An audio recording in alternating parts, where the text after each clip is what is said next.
నేను చచ్చుడన్నట్టు రాజేంద్ర పోరాడిన రోజు ఆ యొక్క ఆంధ్ర పాలకులకు ఎదురుగా చెప్పి తెలియజేస్తా ఉన్నాను. ఏ అసెంబ్లీ చూసినా కూడా ఆ రోజుల్లో తెలంగాణ ఉద్యమం ఎవరు అంటే ఈటల రాజేంద్ర అని చెప్పి ఆ రోజు నడిచిందని చెప్పి తెలియజేస్తా ఉన్నాను.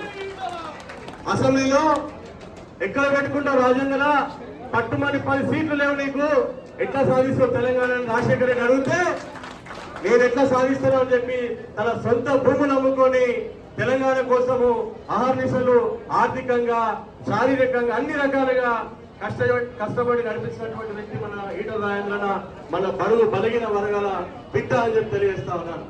వారికి మద్దతుగా ఈ రోజు నరేంద్ర మోడీ గారు బలపరిచి మల్కాజ్గిరి మినీ ఇండియాకి నేనుంటాను, మల్కాజ్గిరి మినీ ఇండియాకి నువ్వే ఉండాలని చెప్పి బలపరిచినటువంటి వ్యక్తి నరేంద్ర మోడీ గారు అని చెప్పి తెలియజేస్తా ఉన్నాను.